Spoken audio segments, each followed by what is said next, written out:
जय जगन्नाथ नमस्कार। केमिति अच्छे समस्ते आशा कर जगन्नाथ कृपार समस्ते भलरे थे। भी जगन्नाथ कृपार दुखे सुखी मोर चलती संसार। बड़ भाई मानक गुरुजन मानक समस्त मोर गोटे बड़ नमस्कार। टुंगुरु मुंगुरु मानक मो सांगर ता तलक समस्त भी गोटे एक्स्ट्रा नमस्कार। आज आज आम बाहरीचु ईशाणेश्वर। मो घरमणी आज कर आज आरंभ है नवरात्रि ओषा। ठीक अच्छे तो मुझे चल ईशाणेश्वर आज ठाकुर मैंने समस्त को तो कमेडी फमेडी जहाँ हो आज ठाकुर कर सोमवारटा आज टे जाकरी ठाकुर को दर्शन कर विषय किसी कहवा आमर ये सबुठ मैंने भल ठाकुर प्रसिद्ध ठाकुर जहाँ कहती ना हूँ ईशाणेश्वर पाक जीवु। बर्तमान मो स्त्री अलता फलता लगुच देखी दिंतु बालू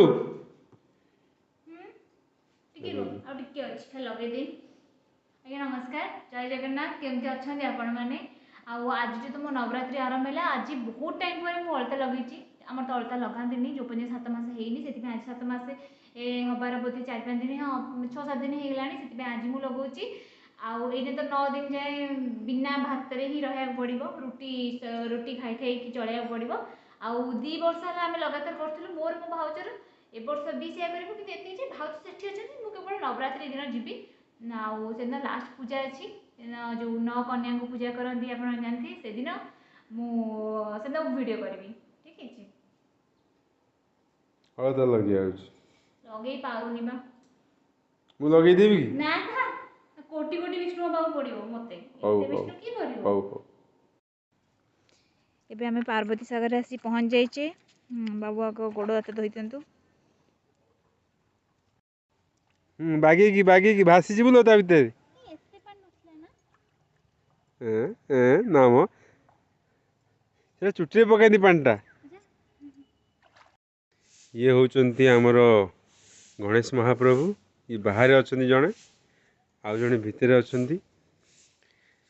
आसतु देखिए आमर से ईशाणेश्वर देखी दिंतु हाँ चलतु ये वर्षकर अधा दिन पानी भितर ठाकुर बुड़की रुहति देखु आज्ञा बर्तमान पानी पानी रे बुड़की रुहति ठाकुर आमर माने कहले वर्षक 4 मास 4 मास न 6 मास खंडे बुड़की रुहति प्रभु प्रभु आउ चलतु देखिए आम माँ जहाँ कहते जीवंता ठाकुर तो जीवंता ठाकुर ये आम माँ पार्वती माँ कबाटी कौन दिखाई माँ लो केमिति अच्छु माँ आहा कि सुंदर देखु आज्ञा आहा लो केते सुंदर मो माँ सी तो आसबनी सी मंदिर कौन यही टाइम रे समय कहते कौन मंदिर जाती बोली माने विशेषकर शैव मंदिर शिवपीठ बहुत पुराना मंदिर ये मंदिर केबे तैयारी होता कहीं कहीपरेनि कि बहुत कालरू ये मंदिर ये ले गणेश देखु चारिआड जंगल एबे जगह एमती है मो पिला बेल कथा कहूँ कि नाला केवल ये रोष घरटे थिला आउ प्रभुंर कि नाला ये नहीं नी ये बाहर सेमती बसी मंदिर को जीवनी आउ देखो बढ़िया जगह ये केत आसो जब रोषेबास करने को कौन कर अरुआन डालमाटे कर ठाकुर को मुंडिया मारे आसतु मु तो ये अच्छी बहुत बढ़िया जगह शांति लगे आपण मन समस्त को ईशाणेश्वर बाबा पाख आसिकी आम आज जाइए ईशाणेश्वर बसीचु आपन किसी कहूँ चाहूँगी ईशाणेश्वर विषय में किसी कहूँ चाहूँ जेहेतु ठाकुर नाँटा धरती आप आसवे सेमती आसबेनि ठाकुर विषय जाना दरकार ये ठाकुर होती आज्ञा बहु कालर ठाकुर बहु काल यार माने कौन पातालफुटी ठाकुर आम नहीं पारानी से केवे उत्पत्ति होती मंदिर पचर होता है किंतु ठाकुर तो बहुत पुराणा ठीक अच्छे तो कहती ये कड़े कर्कट रोगी भल होते माने जिते बड़े तो एवं कौन आसुना सेमती तो शुद्ध बुद्ध भाव कहीं रोना किंतु आगे कहते ये राति से रुहति आउ देखो ये जमी ये बिलुआ कुकुर सबू एमती गधिया फदिया आरम्भ कर समस्त ये था बाघेटा मंदिर हो न था लोक मैंने अंधार केमी केमिति निजे माने केते शुद्धफुद्ध भाव बारंबार गाधे ये दिन राति न खाई न पी ये पड़े ठाकुर पाखे आ शुणती आज्ञा ठाकुर शुणती एमती पड़े मैंने भावती कहती से जो मैंने मो माँ मो जेजेमा मैंने कहती जे ठाकुर कुआड़े रास्त गला पचारे अरे कहीं शोचु माँ आग कुआड़े पचारती आमर से कहते चलती माँ सी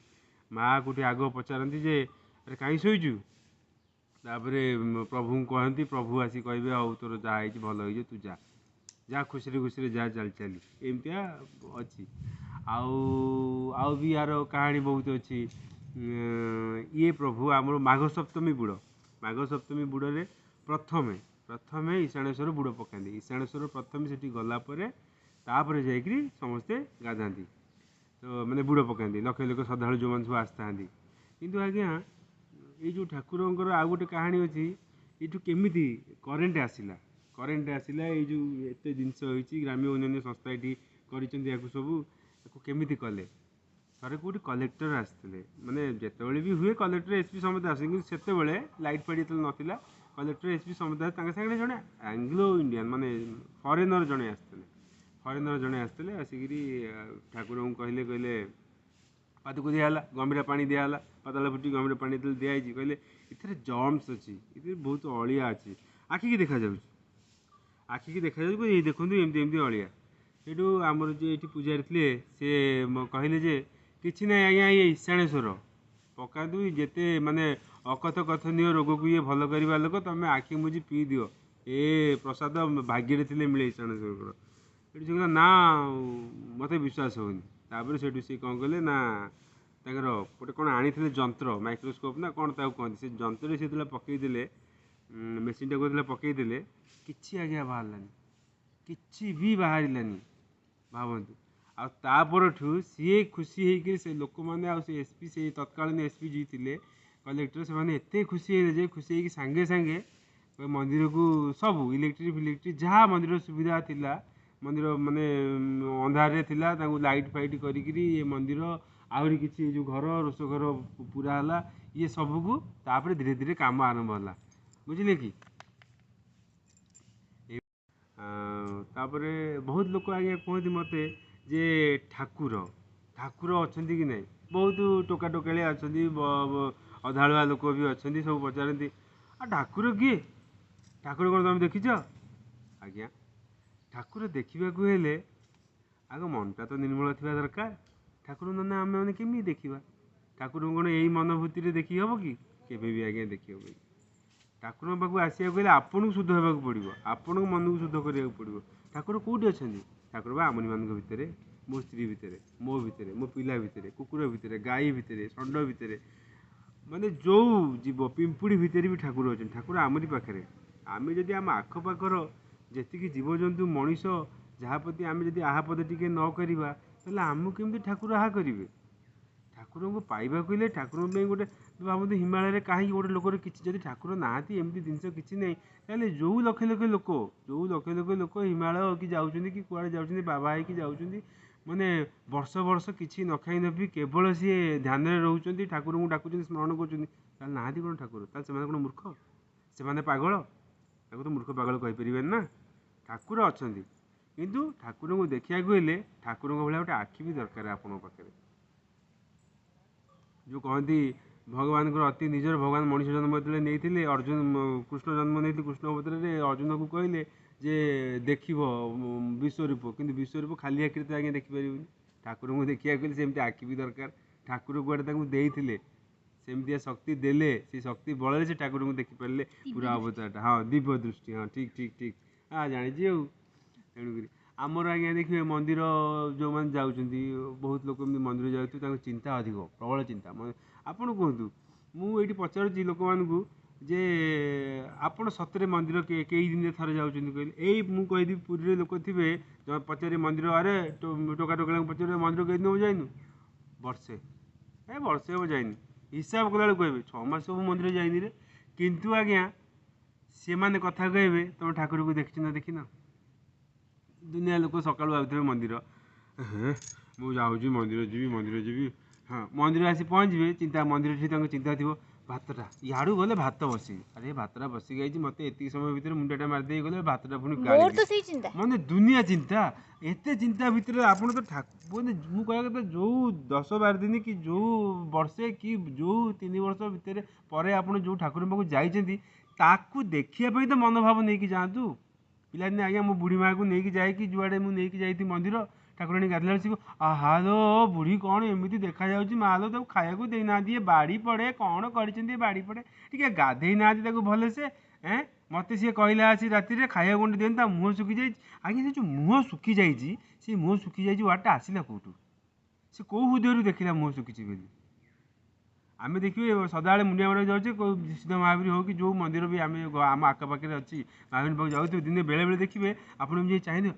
ଆପଣଙ୍କ ପାଟିରୁ ବାହାରିବ, ଆପଣଙ୍କ ଅନ୍ତରୁ ବାହାରିବ, ଆରେ ଆଜି ବୁଢ଼ା ପୁରା ଜଳୁଛି, ଆଜି ବୁଢ଼ା ପୁରା ଚକମକ ଦେଖାଯାଉଛି, ବୁଢ଼ା କି ରୂପ ଆଜି ହେଇଛି। ଆଜ୍ଞା ସେଇଟା ହେଲା ହିଁ ଭଗବାନ, କାହିଁକିନା ଆପଣ ସେତେବେଳେ ଜମା ଭାବି ନାହାନ୍ତି, ଆପଣ କିଛି ଭାବିକି ଯାଇନାହାନ୍ତି, ଆପଣ ଫାଷ୍ଟ ଯାଇଥିଲେ ମୁଣ୍ଡିଆ ମାରିବାକୁ, ଆପଣ ଆଉ ମୁଣ୍ଡରେ କିଛି ନଥିଲା, ଆପଣଙ୍କ ଆଖିରେ ଭୂଷିତ ଦେଖାହେଲା। ଆଜ୍ଞା ସେଇ ତ ପଥର ଭିତରେ ଭଗବାନ ଖୋଜିଲେ କ'ଣ ପଥର ଭିତରେ ବି ସେଇଭଳିଆ ମନୋଭାବ ନେଇକି ଯଦି ଆପଣ ପଥରଟାକୁ ଚାହିଁବେ ସେ ପଥର ବି ଆପଣଙ୍କ ଆଗରେ ଖିଲି ଖିଲି ହେଇକି ହସିବ, ସେ ଠାକୁର ଭଳିଆ ଦେଖାଯିବ। ବୁଝିଲେନି? ମେନ୍ ହେଉଛି ଠାକୁରଙ୍କୁ ମୁଣ୍ଡିଆ ମାରିବାକୁ ହେଲେ ସେ ଭକ୍ତି ଭାବଟା ଦରକାର, ସେ ନିଷ୍ପାପ ମନଟା ଦରକାର। ଆଉ ଆମେ ଆଜ୍ଞା ଦୁନିଆ ଚିନ୍ତାରେ ବୁଡ଼ିଛେ। ପିଲା ସ୍କୁଲ ଯିବ, ମୁଁ ଆଡ଼େ ଗଲାବେଳେ ସେ ସ୍କୁଲରୁ ପଳେଇ ଆସିଥିବ, ସେ କ'ଣ ଖାଇବ, ଆମେ ଏତେ ଚିନ୍ତା କଲେ ଠାକୁରଙ୍କୁ କ'ଣ ପାଇବା? ତେଣୁକରି ଯେତେବେଳେ ବି ଯେତିକି ଲୋକ ଆପଣ ଯାଉଛନ୍ତି ମନ୍ଦିର, ଯିଏ ବି ଯାଉଛନ୍ତି ଯେତିକି ବି ଯାଉଛନ୍ତି କେବଳ ଠାକୁରଙ୍କୁ ମୁଣ୍ଡିଆ ମାରିବା ଉଦ୍ଦେଶ୍ୟରେ ଯାଆନ୍ତୁ। ଦେଖିବେ ନିଶ୍ଚୟ ଠାକୁର ଆପଣଙ୍କୁ ଦିନେ ନା ଦିନେ ଦେଖାଦେବେ। ଠାକୁର ଦେଖାଦେବେନି, କିଏ କହିଲା ଦେଖାଦେବେନି? ସମସ୍ତଙ୍କୁ ଦେଖାଯାଏ, ସମସ୍ତଙ୍କୁ ଠାକୁର ଦେଖାଯାଏ। ଏଇ ପଣ୍ଡା ପୂଜାରୀ ଏମିତି ଯିବେ ଠାକୁରଙ୍କୁ ଦେଖିଦେବେ ଆହା ମୁହଁଟା କାହିଁ କଳାକାଠ ପଡ଼ିଯାଇଛି ମୋ ଧନର, ଆଚ୍ଛା ମୋ ଧନର ମୁହଁ କଳାକାଠ ପଡ଼ିଯାଇଛି, ସେ ଧନଟି କିଏ? ଧନ ଗୁଆଡ଼େ କେତେବେଳେ ବାହାରେ? ସେତିକି ମନୋଭାବ, ସେତିକି ଭଲ ପାଇବା ଆଇଲେ ତା ଉପରକୁ ଧନ ବିଳିଟାକୁ ଡାକିବେ। ତେଣୁକରି ଆପଣ ନିଜେ ଠାକୁରଙ୍କୁ ନିଜର ଧନ କି ନିଜର ଭାଇ କି ନିଜର ବୋଉ କି ନିଜ ବାପା ଦିନେ ଭାବିକିରି ତାକୁ ମୁଣ୍ଡିଆ ମାରନ୍ତୁ, ଦେଖିବେ ଆପଣଙ୍କୁ ସେ ଦେଖାଦେବେନି କେମିତି ସମସ୍ତଙ୍କୁ ଦେଖାଯିବେ। ହଉ ଆଜ୍ଞା ଆଜି ଈଶାନ ସ୍ୱରୂପ ଉପରେ ବହୁତ ହେଇଗଲା, ଆଜି ଲାଗୁଥିବ ମୁଁ ପ୍ରବଚନ ଦେଉଛି, କିନ୍ତୁ କ'ଣ କରିବି ଆଜ୍ଞା, ସବୁ ଜିନିଷ ତ ବେଳେବେଳେ କରିକିରି ଆପଣଙ୍କୁ କହିବାକୁ ପଡ଼ିବ। ମୁଁ ବି ଯଦି ଟୋକାଟେ ହେଇକିରି ଏମିତି ବେଶ ଧରିକିରି ଏମିତି ଇଏ କରିକିରି ଆମେ ଆସିପାରୁଛୁ ମନ୍ଦିର, ଆଉ ଆପଣ କାହିଁ ଯାଇପାରୁନି? ସମସ୍ତେ ଆମର ଠାକୁରମାନଙ୍କୁ ମୁଣ୍ଡିଆ ମାରିବା ଦରକାର ଆଜ୍ଞା, ଆମେମାନେ ଯିବା ଦରକାର। ସେଇମାନଙ୍କ ବିଷୟରେ ଆମେ ଶୁଣି ବଡ଼ ହେଇଛେ, ଆଉ ଯଦି ସେଇମାନଙ୍କ ବିଷୟରେ ଜାଣିବାନି, ଆମ ଧର୍ମ ବିଷୟରେ ଆମେ ଜାଣିନେ ଆମେ ପରକୁ ଜ୍ଞାନ ପେଲିବା, ସେମିତି ହେବନି ଆଜ୍ଞା। ଆଜ୍ଞା ଆମ ଠାକୁରଙ୍କ ଭିତରେ ଜାଣନ୍ତୁ, ବିଷ୍ଣୁ କିଏ, ଶିବ କିଏ, କ'ଣ ତାଙ୍କର କିମ୍ବଦନ୍ତୀ ଅଛି ସବୁ ଜାଣନ୍ତୁ, ତାପରେ ତାଙ୍କ ଉପରେ କମେଣ୍ଟଟେ ଦେବେ। କିଛି ଜାଣିନାହାନ୍ତି କମେଣ୍ଟ ଦେଉଛନ୍ତି। ହଉ ସମୟ ତ ବହୁତ ହେଲାଣି, ଏଡ଼ିକି ଟିକେ ଭିଡ଼ିଓ ଚାଲିଲା ବେଳକୁ ସେଦିନ ଆଜ୍ଞା ସକାଳେ ଭିଡ଼ିଓ କଲି, ରାତି 5ଟାରେ ମୋର ଭିଡ଼ିଓ ଗଲା। ଆଜି ଛାଡ଼ିବି ସକାଳେ, ଏଇଠି ସୋମବାର କରିଛି, କେତେବେଳକୁ ଯାଉଛି ଦେଖାଯାଉ। ତେଣୁକରି ଆମ ନେଟୱାର୍କ ପ୍ରୋବ୍ଲେମ୍ କ'ଣ କରିବି। ଜୟ ଜଗନ୍ନାଥ, ସମସ୍ତେ ଭଲରେ ଥାଆନ୍ତୁ, ସମସ୍ତେ ଖୁସିରେ ଥାଆନ୍ତୁ, ଆଉ ପ୍ରଭୁ ସମସ୍ତଙ୍କୁ ଭଲରେ ରଖନ୍ତୁ, ଘଣ୍ଟ ଘୋଡ଼େଇ ରଖନ୍ତୁ। ଆଉ ମୁଁ ତ ଦୁଃଖ ସୁଖେ ଅଛି, ସେମିତି ରହିବି। ଆଉ ଜୟ ଜଗନ୍ନାଥ, ନମସ୍କାର, ସମସ୍ତେ ଭଲରେ।